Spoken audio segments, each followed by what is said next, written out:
안녕하십니까. 종로학원 이윤정입니다.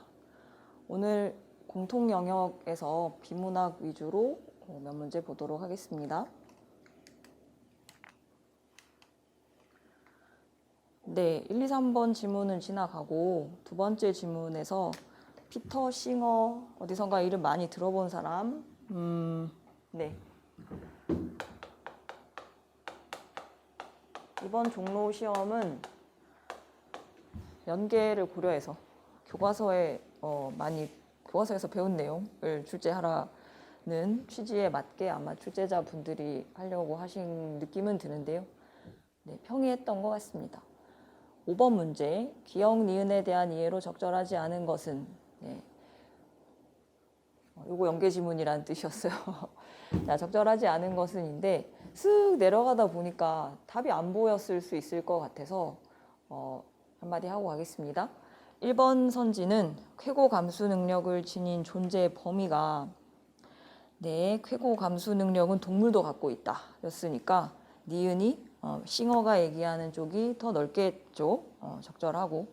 그 다음 2번 전통윤리의 기억이 바탕을 둔다면 피터 싱어가 주장하는 이 실제 의미는 이 문단에서 싱어는 공리주의 입장에서 라고 얘기했습니다. 따라서 2번도 적절. 그 다음 3번 싱어는 인간이 아니라 인격체의 가치를 둔다라는 얘기가 세 번째 문단 첫 문장에 나와 있습니다. 그죠? 문제 없습니다. 그 다음 4번 기억이 생명의 가치를 다양하게 본다면 니은은 생명의 가치를 동등한 관점으로 본다. 지문을 읽었을 때 동등하다라는 단어가 여러 번 나왔던 것 같아요.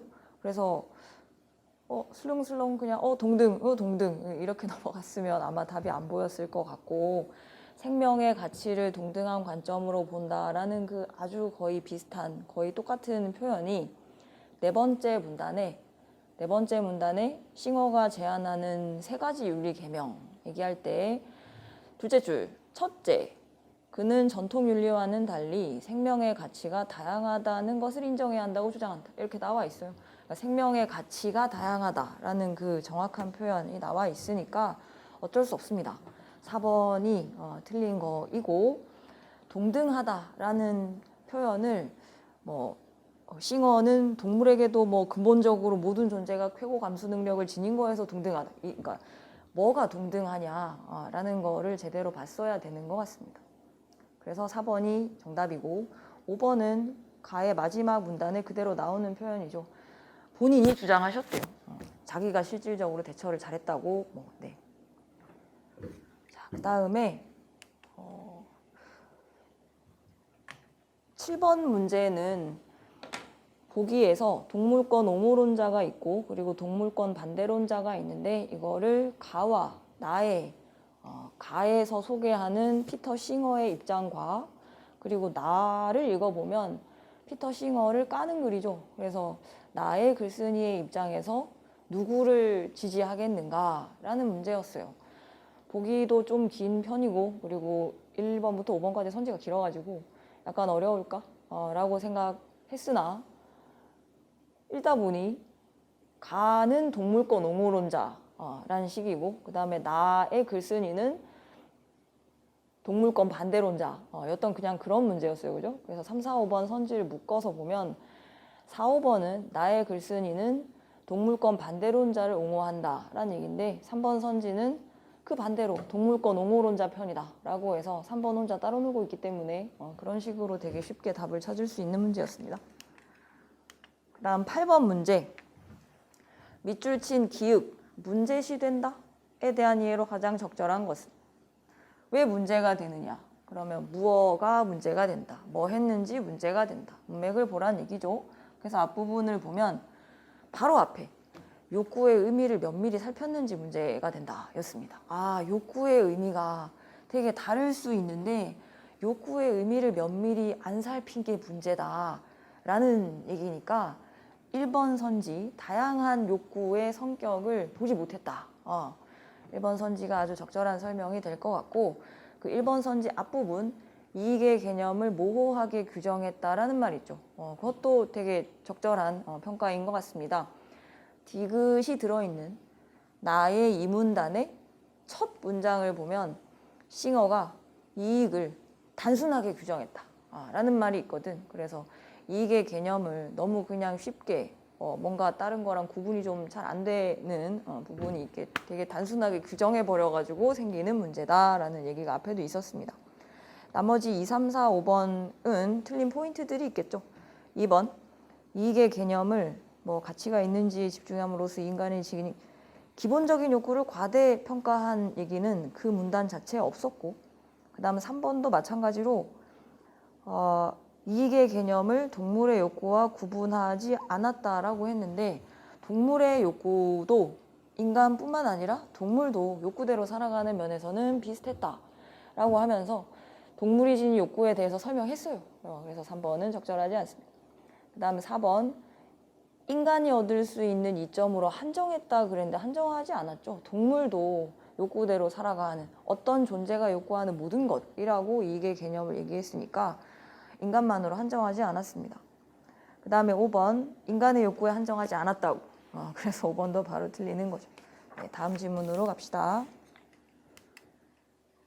다음은 외환. 혹시나 해서 외환이란 단어를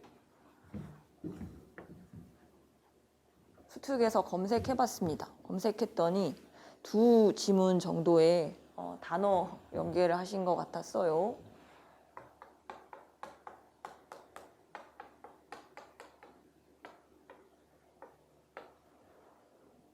국제수지표?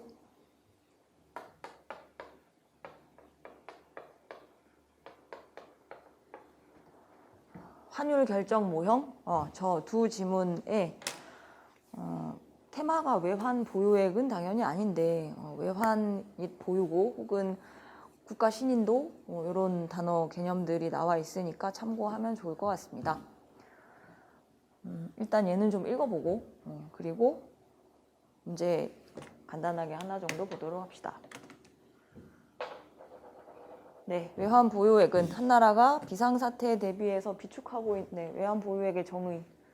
정부나 중앙은행이 외환 보유액을 축적하는 이유, 국제수지 불균형을 보전하거나 아니면 외국에 진 빚을 갚을 때 외환이 필요하겠죠? 외환 시장에 외화가 부족하면, 달러가 없으면 달러의 가치가 높아지니까 환율이 높아지겠죠? 그런 경우에 달러를 풀어야 된단 말이야. 그래서 시장 안정을 위해서 이 보유액을 쓰게 됩니다. 이거가 만약에 넉넉하다는 것은 넉넉하다는 것은 국가의 지급 능력이 충실하다는 것이다. 언제든 쓸 수 있으니까. 따라서 얘는 이거 할 수 있는 기능이 있다. 두 번째 문단으로 갑시다. 흐름이 연결이 돼야 돼. 대부분 국가중앙은행은 외환 보유액을 운영할 때 안전성과 유동성 확보를 최우선으로 하되 두 가지를 최우선으로. 안전해야지. 말아먹으면 안 되잖아. 망하면 안 되잖아. 내 돈도 아닌데. 그 다음에 언제든 쓸 수 있어야 돼. 언제든. 이럴 때 써야지. 이럴 때 갑자기 써야 되니까. 적정한 범위 내에서는 수익성. 조금이라도 플러스 되면 좋으니까. 외환 보유액은 최종적인 대외 지급 준비 자산이므로 필요한 경우에 언제든지 쓸 수 있어야 돼. 무슨 얘기지? 언제든지 쓸 수 있어야 된다. 언제든지. 그래서 보유 외환을 국제금융시장에서 쉽게 현금화할 수 있는 자산. 유동화할 수 있어야 돼요. 유동화할 수 있어야 돼요. 그래서 높은 수준의 유동성을 유지해야 되고, 그 다음에 이제 무슨 얘기 나와야 된다? 두 가지를 최우선. 안전성도 확보해야 된다라는 얘기가 여기 나오고 있습니다. 그리고 외환 보유액을 유지할 때 직접적인 조달 비용, 기회 비용이 든다. 비용이 든다. 가만 쌓아놓기만 해도 비용이 드니까 이걸 가만 쌓아놓으면 좀 마이너스가 될 수 있잖아. 그래서 안전성과 유동성을 저하하는 범위 내에서 최대한의 수익을 획득해야 마이너스로 내려가진 않겠죠. 보유 비용을 충당하기 위하여 노력하게 된다. 비용을 충당은 해야 된다. 그래서 어떻게 한다?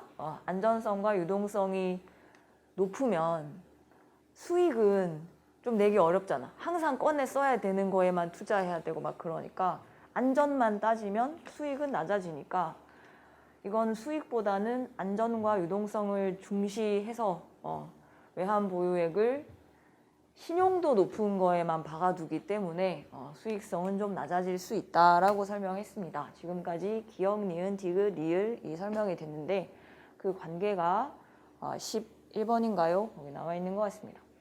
자, 그렇다면 그 다음 문단은 외환 보유액의 적정 수준 어느 정도 보유하고 있어야 되느냐? 환율, 제도 혹은 자본 자유화가 어느 정도인가 혹은 경제 발전이 어느 정도인가 이런 다양한 요소에 따라 달라질 수 있다. 선진국들은 굳이 많이 축적할 필요가 없다라는 얘기가 나오고 반면 신흥시장국 지금 막 커나가는 나라들은 유사시에 갖다 써야 되니까 축적한다고 합니다. 대충 내용은 크게 보면 그렇게 어렵지는 또 않았습니다. 11번 문제 봅시다. 이 글의 내용을 참고할 때 기억, 미음의 관계를 물어보는 문제입니다. 1번부터 볼까요? 1번 기억이 확보되었을 때 기억이 뭐지? 국가의 지급 능력이 충실하다. 이때는 니은과 디귿 중 택이라여 운용할 수 있다. 니은과 디귿 유동성 유지와 외환 보유액의 가치 보전, 즉 안전성 확보. 안전성과 유동성 중 택 1, 하나만 선택. 네, 택 1이라는 말 때문에 틀렸습니다. 두 가지가 최우선이어야 하죠. 택 1, 땡. 다음에 2번하고 3번 선지 한번 묶어볼래? 네, 얼핏 보면 관계가 좀 상충돼 보이죠? 왜냐하면 리을은 니은과 디귿을 최우선으로 운용하기 때문에 나타나는 결과다라고 하는 게 2번이고 3번은 리을을 통해 디귿의 효과를 거둘 수 있다. 리을을 하면 디귿이라는 효과가 나타난다. 이번에는 디귿이 결과가 되니까 좀 뭔가 다른 얘기를 하는 것 같지만 이 글에서는 그 두 관계가 다 설명이 되고 있습니다. 유동성과 안전성, 즉 니은 디귿을 최우선으로 운용하면 뭐 할 수밖에 없다? 신용도가 높은 안전자산에 투자할 수밖에 없다. 밑줄 친 리을의 바로 앞 구절 안전성과 유동성을 우선시하여 그래서 리을 하게 된다라는 그 부분이 근거가 되고 그 다음 3번 리을을 통해 디귿의 효과를 거둘 수 있다는 디귿을 보세요. 외환 보유액의 가치를 보전 그 바로 뒤에 할 수 있도록 안전성을 확보한다 라는 말이 있죠. 그러면 안전성을 확보해야 디귿이 할 수 있게 되는구나. 그래서 3번도 그 논리 관계가 확인이 됩니다. 인과관계가 확인이 됩니다. 그 다음 4번 미음을 통해 기억이 달성될 수 있다. 미음 외환 보유액 축적 외환 보유액을 쌓아 그러면 뭐 할 수 있다? 언제든 필요할 때 유사시에 지급할 수 있죠. 그래서 1문단으로 올라가면 기억 바로 앞줄에 외환 보유액을 넉넉히 갖고 있다는 것은 그만큼 지급 능력이 여기도 그 관계가 이미 나와 있었네요.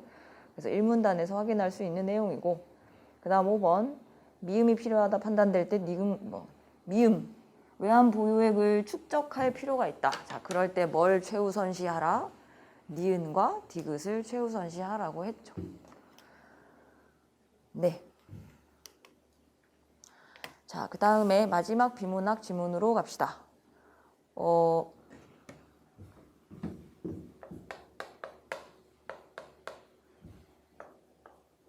과학, 기술.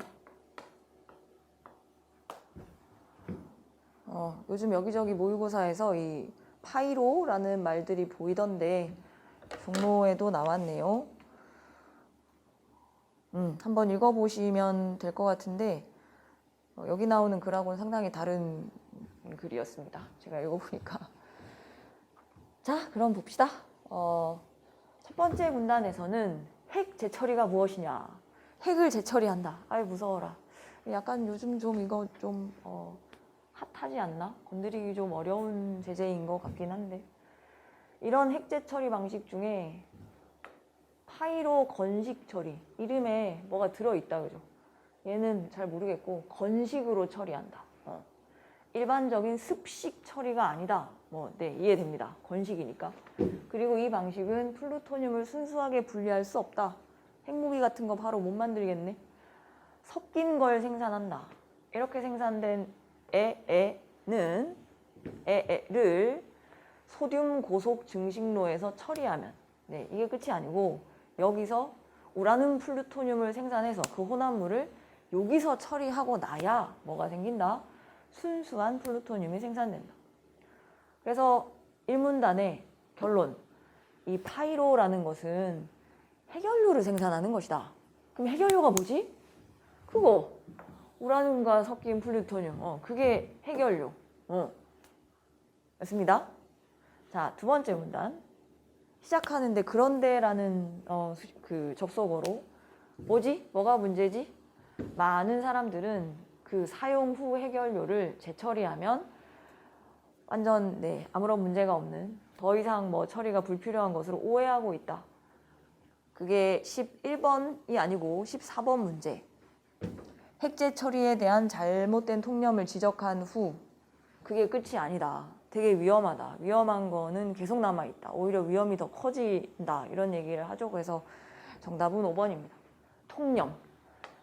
일반적으로 많은 사람들이 생각하는 거를 통념이라 하는데 그 일반적 통념이 잘못됐다를 지적하는 부분이 이 문단입니다.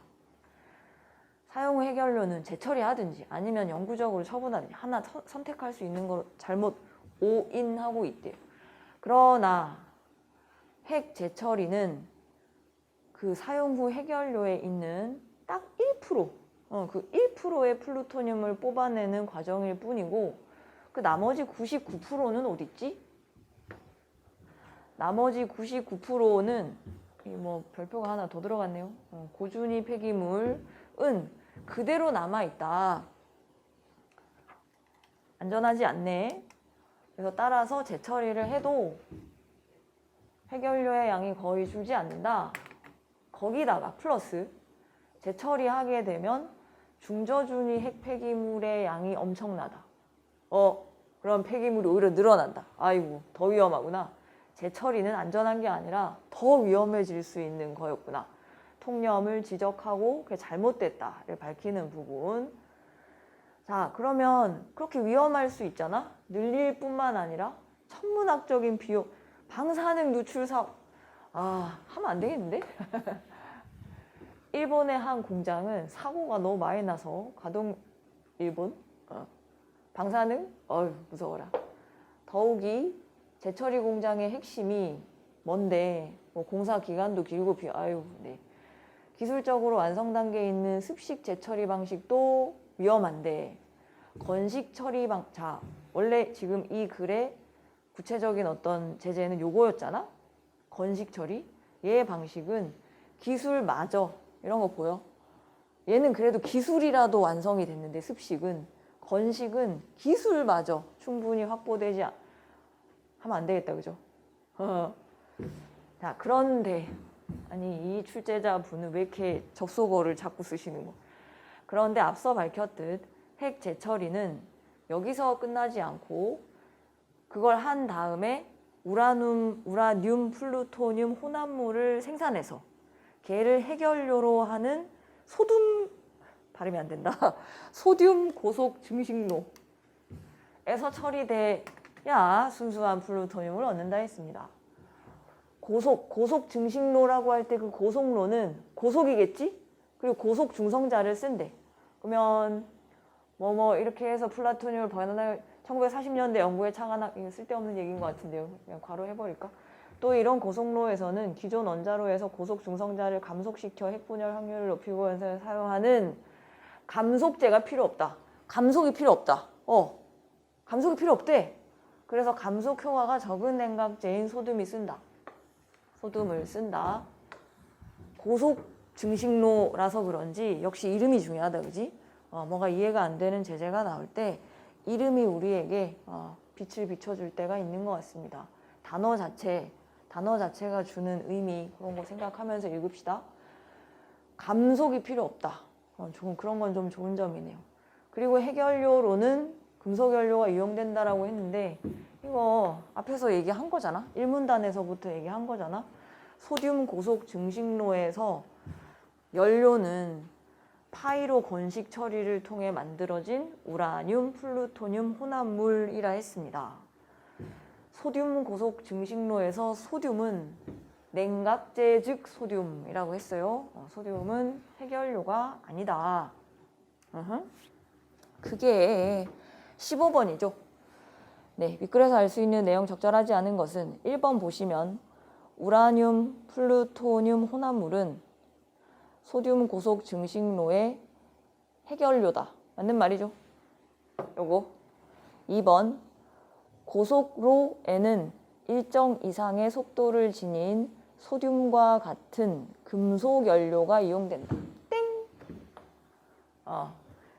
연료는 1번에서 언급했고 설명했고 소듐은 냉각제라서 틀린 겁니다. 자, 그럼 15번까지 됐고 한편 네 자꾸 한 문단 첫머리에 접속어를 쓰시네요. 그래 자신이 없으신가? 한편 좀 다른 얘기. 증식 소듐 고속 뭐였지? 소듐 뭐였지? 고속 증식로. 고속이라는 건 이해가 됐다고.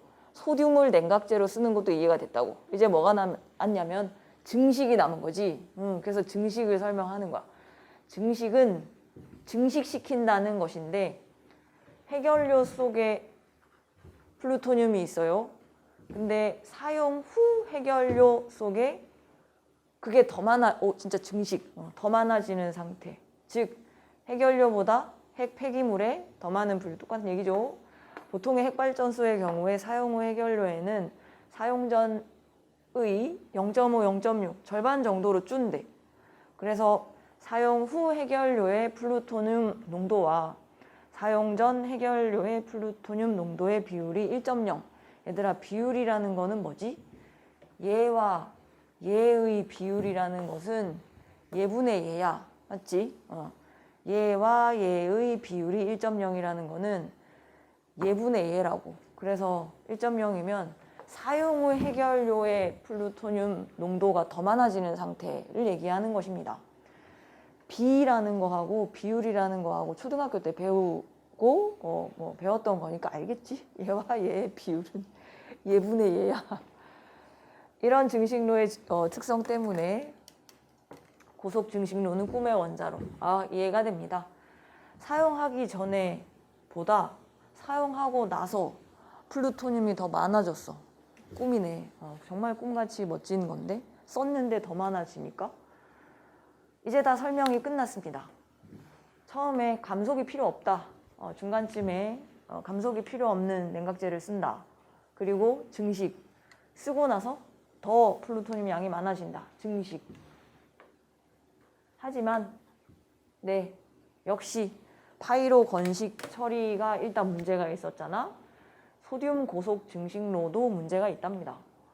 증식 시간이 수십 년 필요하고 나 살아있을 때 안 되겠는데 고속로 금속 연료가 문제가 있대. 방사능 강하고 발열하고 이렇게 시급이 어렵고 또 얘의 냉각제가 소듐인데 걔가 누출되면 마치 방사능 누출 같은 대형 사고로 이어질 수 있는 문제가 있답니다. 다 문제가 있네, 그지?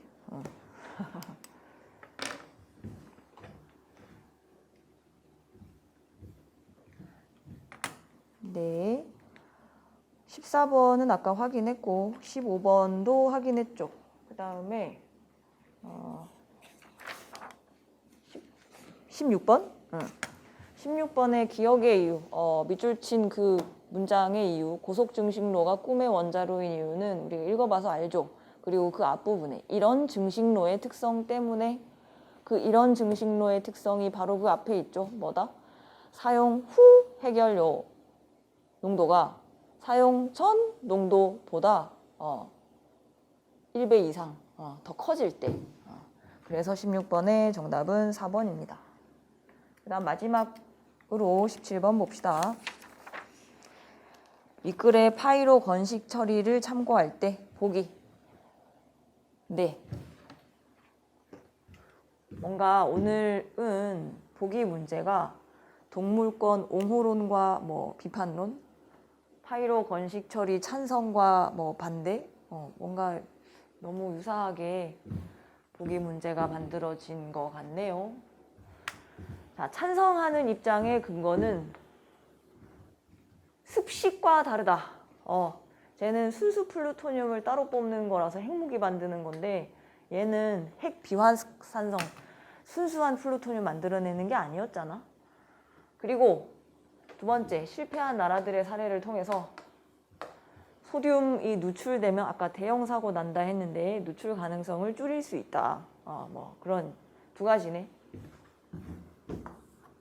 또 접속어 쓸 줄 알았지. 파이로 건식 처리를 반대하는 입장에서는 세계적으로 60년간 투자했는데 제대로 된 적 없다.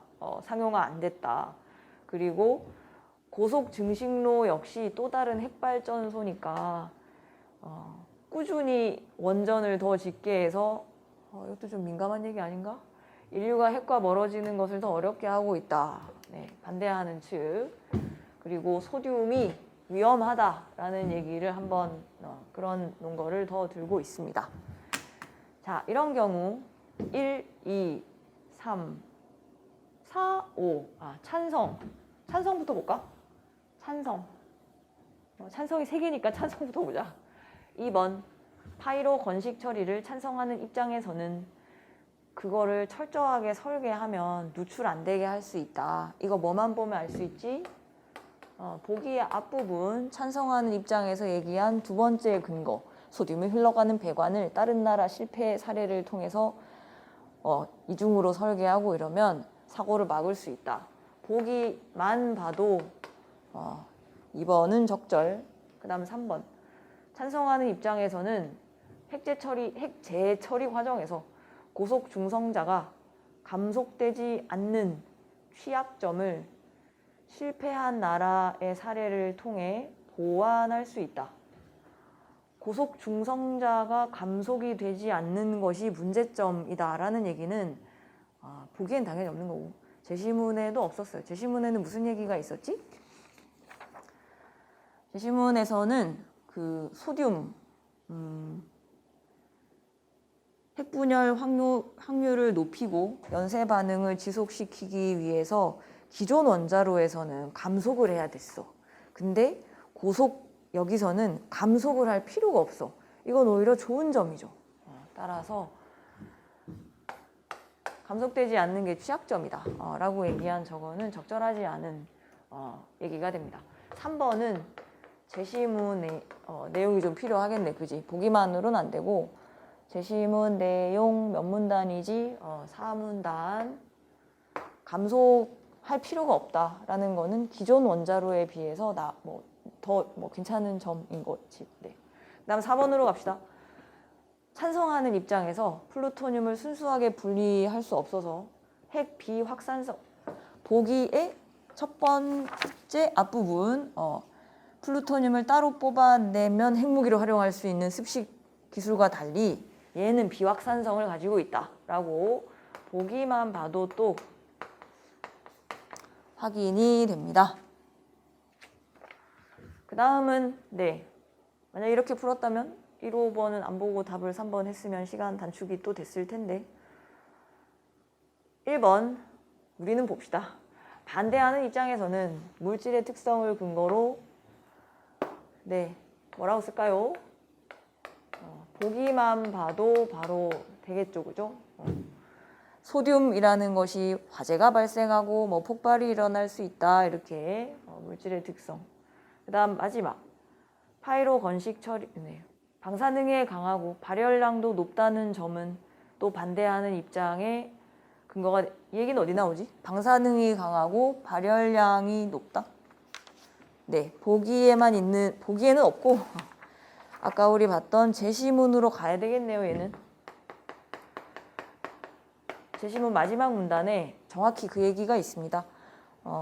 방사능이 강하고 발열량도 높다. 그래서 문제가 된다라는 얘기가 있습니다. 선지가 5개인데 대등하지는 않은 느낌이죠. 뭐 몇 개는 보기만 봐도 그냥 바로 제낄 수 있고, 그리고 딱 2개 정도가 제시문에 나온 표현을 가져다 쓴 선지였습니다. 그래서 그런지 조금 쉬웠죠. 네, 오늘은 여기까지이고,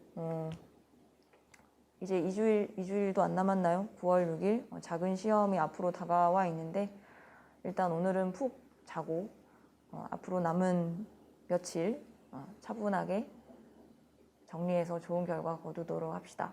수고하셨습니다.